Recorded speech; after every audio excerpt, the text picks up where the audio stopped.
Hello, আসসালামু আলাইকুম। আমি আজকে আপনাদের দেখাবো চটপট বুট রান্না। এখানে আলু সিদ্ধ করে নিয়েছি, আলু সিদ্ধ করে নিয়েছি, কড়াইতে তেল নিয়েছি, তেল গরম করার পরে পাঁচ ফোড়ন দিয়েছি, পেঁয়াজ দিয়েছি, পেঁয়াজগুলো একটু প্রথমে ফোড়ন দেবো,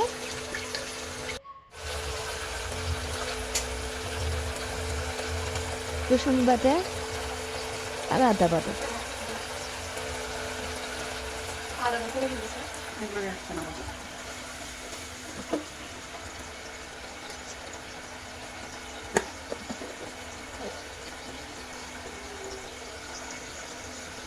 দুটো দিয়ে দেবো হলুদের গুঁড়ো, হলুদের গুঁড়ো এবং বুড়োর মধ্যে সবচেয়ে হলুদের মধ্যে গুঁড়োটা একটু বেশি, দেখতে সুন্দর লাগে। মশলাটা একটু কমে দিই, হলুদের কালারটা একটু হলদে কালার হলে সুন্দর লাগে, বুড়ে মুখ খেতেও ভালো লাগে। বেশি মশলা একটু কমে দিয়েছে।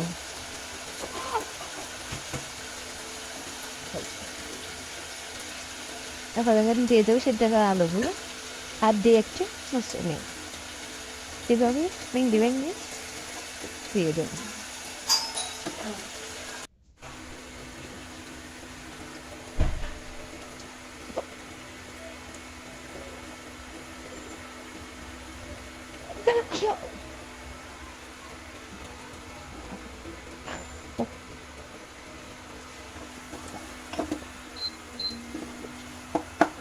আলু একটু বেশি করে বাচ্চারাও খেতে চায়, আলুটা সবাই পছন্দ।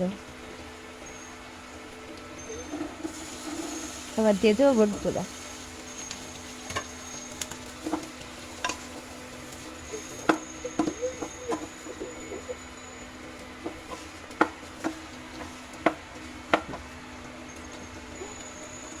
বোটগুলো আমি আগে ফ্যাশন করে সিদ্ধ করে নিয়েছি, তারপর দিয়ে মরিচ কাঁচামরিচ করেছি। মরিচগুলো আমি দুই ভাগ করে নিয়েছি, একটাকে দুই ভাগ করে নিয়েছি, মাঝখানে কেটে নিয়েছে। দেবো লবণ,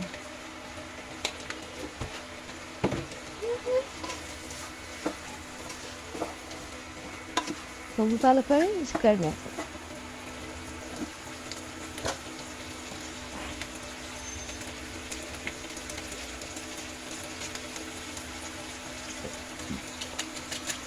দেবো সাদে মেথি মশলাটা, যেহেতু আমি মশলা কম সেখানে সাদা মেথি মশলাটা একটু এক প্যাকেট দিয়ে দিই, একটু দেবো পানি,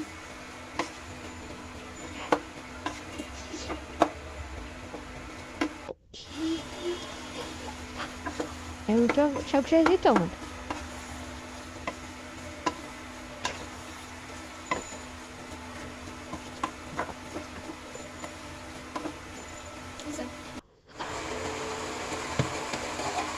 রান্না দিয়ে একটু হয়ে গেলাম খুব পছন্দ। এগুলো আপনারা ট্রাই করিয়ে সবসময় দিয়ে দেবো ধনিয়া পাতা।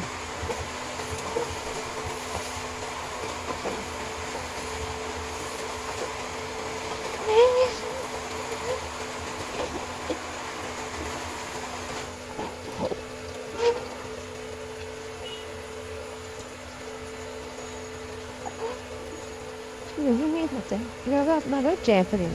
আসসালামু আলাইকুম। এটা বিকেলে নাস্তা হিসেবে মুভি দিয়ে পেঁয়াজ দিয়ে শসা দিয়ে খেতে অনেক মজা।